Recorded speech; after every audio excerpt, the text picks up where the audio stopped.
So deciding on whether to sell a physical product or digital product for your online business, there's a few things that you have to consider, right? And no product is perfect. Everything has its pros and its cons. If anybody is telling you different, they're just trying to sell you something, okay?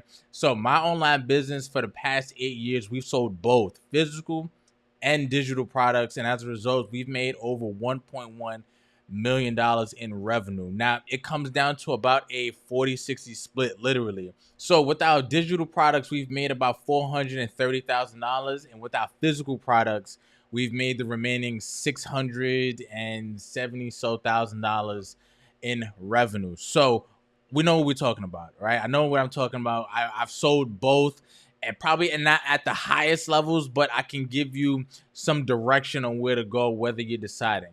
And I'll say this: no one is better than the other. They both have their pros and their cons, as I said before. So nothing is perfect. So you have to just kind of figure out what works for you, what works for your business, and what works for the lifestyle that you want. Okay. And I'm going to get into them right now. So before we even get started, what are physical products, right? So that's things that you can physically hold, whether it's shirts, books. We sell our own books, right? This is my book. We sell our own planners. That's hats. I know I've worked with clients who sell supplements. I've worked with clients who sell their own books. I work with clients who sell their own watches and things like that. They have their own physical products that you can buy and hold in your hand. Okay, that is a physical product, right? What is a digital product? Sounds like, it's digital. You can't really hold it in your hand. It is an online course, an online newsletter, a paid podcast, webinars, paid audio programs, paid audio courses, like those. That's what a digital product is. Ebooks, that's what a digital product is. And as I said, we're going to get into the pros and cons in each. So let's talk about the pros for a digital product. So the pros for a digital product is low overhead costs, right? So you're not paying for inventory, you're not paying for storage. You might be paying for the software to create said digital product, but that is about it. Hey, what's up? If you like what you're watching and you want more information just like this, then you should consider joining the Urban X membership, where we have hours of online business courses available to you. And we also have my ultimate online business guide. It's about 40 pages of some actionable things you can take to get your online business started today. The Urban X membership is only $10 a month or $100 for the entire year. Cancel anytime. I think it is well worth it if you want more information just like this. All right, so let's get back to it. Okay, scalability. You can sell an infinite amount of the digital product, right? If 1,000 people right now go on your website and buy that ebook, 1,000 people are able to get it. There is no storage issue. There is no low stock issue unless you set it, right? You can set a deadline on when or how much people can buy. But if you don't want to, you can sell it forever. And that goes into another one. There is a potential for passive income. You can set it, put it on your website, and people at any time of the night can buy it and get it. Okay. Customization and updates. This is a good one. Okay. Because with a digital product, you can make the change on the spot. If something is spelled wrong on a website, if something is sounds wrong on an audio product, you can make the change as you see fit, whenever you see fit. I'll give you a story. This is my book here. This came out in 2020, and as you know, we were going through the last minute checks and edits and things like that. My stepmother, who was my editor, she was going through and she saw this word right here, forward, because my guy Steve Canal wrote the forward to the book, and it was spelled like, moving forward, like walking forward. That's how it was spelled. And she said, "Oh snap! Like, let me change that." So she changes it. Everything else looks good on the cover. Let's go. We send it to the print. We get 300 copies printed. When we get them, I remember I go back home. My dad calls me. He goes, "Yo," I'm like, "What's up?" He was like, "Go get your book." I said, "I get it." He goes, "Look on the cover. Is anything wrong?" I'm like, "Nah, we're good. Like, everything looks good. Everything looks Fine. He goes, look at the word forward. And again, I'm thinking of the word forward. So it's spelled right, forward, like walking forward, moving forward. But it wasn't this one. It wasn't how it was supposed to look, right? We got 300 of these copies printed already. They were all done, all shipped. And people who pre-ordered the book, these are out in the mail. And we have a book signing coming up. We have a whole event coming up. And we printed 300 of these. And they were wrong. When I say God, oh my God, it hurt so bad. Like, I was so sad. Like, God. So we had to make the correction. We had to get more printed. So that cost us a lot of money. However, and this is just a side note, of those 300 messed up ones that got printed wrong, I think one person said something, right? Like everyone, nobody noticed. I think one person said something. So that's just neither here nor there. But with a digital product, you can make that change on the spot. If something on the website is created wrong, I can go in and make that correction. You can't really do that with a physical product, right? So those are some pros. Now let's get into some cons of selling a digital product, because the internet or the internet marketers, they will have you think that selling a digital product is the answer to all of your problems. That is easy. You create something, you set it and forget it. Money comes in, millionaire on the beach, 4-hour work week. And I get it, sounds great, but there are some cons that comes with this. And one of them is high competition. Because everybody is on the internet now, everybody has the same access to do and sell the same things that you are selling. So it is very, very tough to stand out in a crowded market. There are very low barriers of entry. Anybody could do it. So everybody is doing it. So that can be tough, right? Another con is that is low trust. Because so many people are selling courses or selling the dream, a lot of people have been scammed. A lot of people have been burned as a result of said digital courses. So a lot of people are less trusting. It's 2024 and the customer is way less trusting. They're very jaded and they're going to hold on to their money unless they really feel there's something that you created that can solve their problem. So less trusting of a digital product. Okay. You're dependent upon technology. If the internet goes down, or if the hosting site that you use to host your digital product goes down, you're unable to make money now, right? So, and then just an example, Instagram and Facebook went down twice in the last 2 years that I can remember.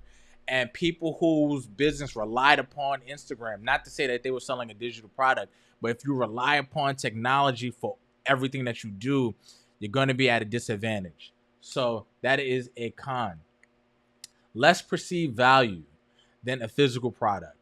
Digital products, because you don't feel it in your hand, you don't touch it, that feeling you get when you order something on Amazon and it comes to your door, it's a dopamine hit that you get because you have something that you just paid your good heart or your hard-earned money for. You don't have that with a digital product. Sometimes you might even feel regret, like this is what I have. You know what I'm saying? So, that is a con that you might want to consider when thinking about a digital product.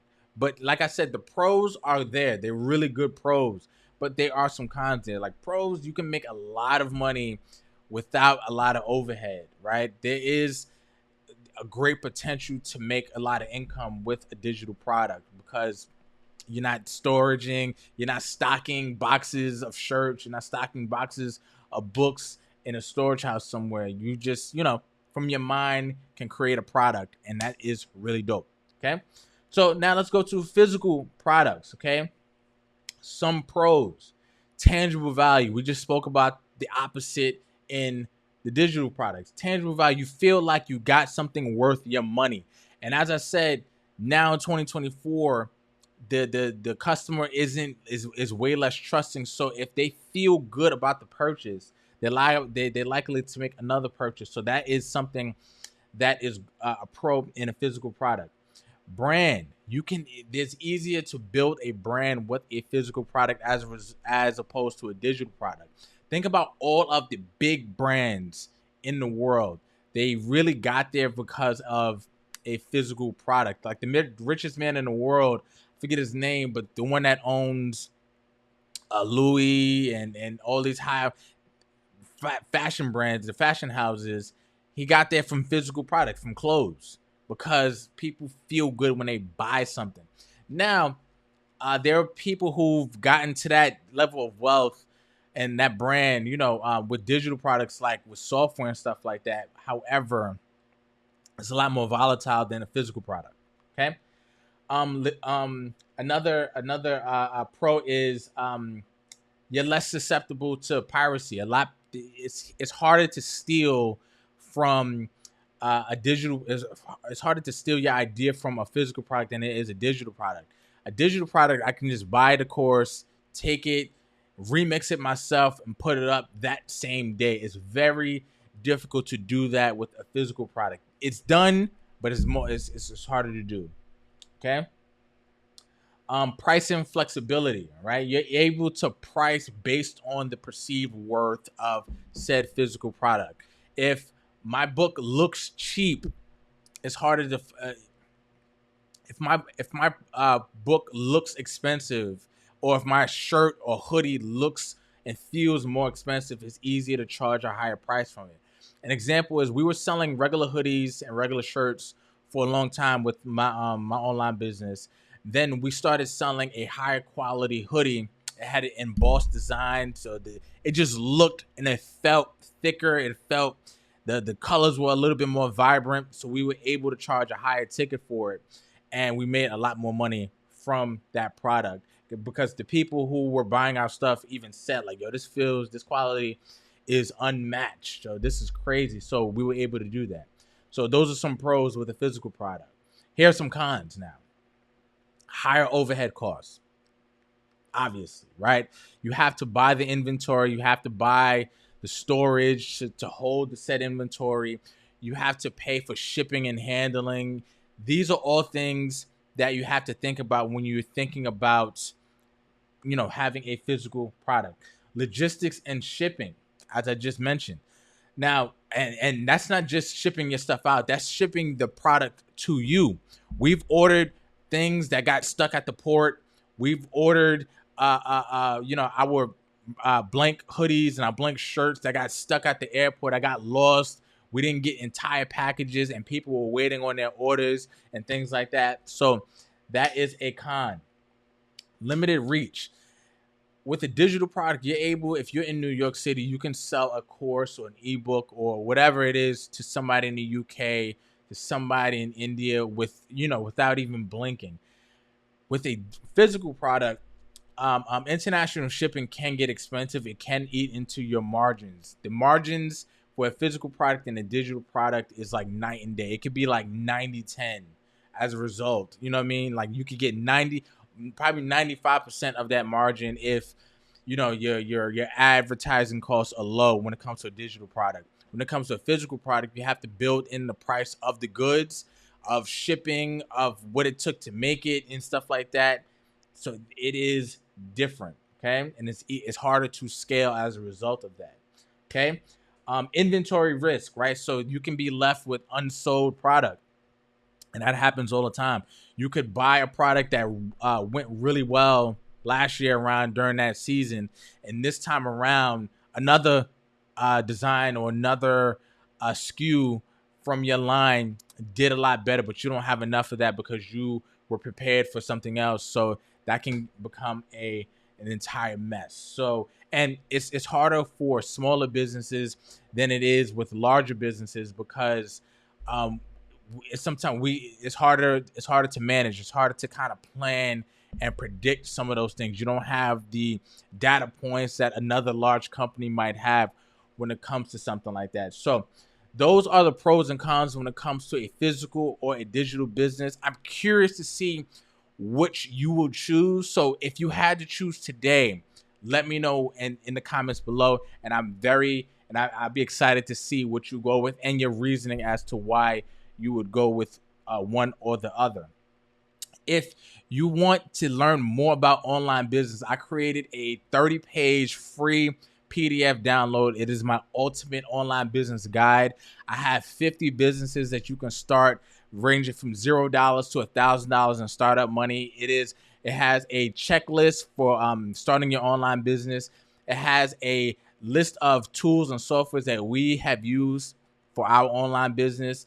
A list of books that I've read over the years that have helped me build my online business. It also has an entrepreneurial self-assessment as well. And I also break down my 3-step framework that I have used and that my family have used to apply to our online business to help us generate over $1 million in revenue. It's in the description below. Go check it out, and I'll see you on the other side. And I'll see you in the next video. Let me know what you thought about this one in the comments below. All right, peace.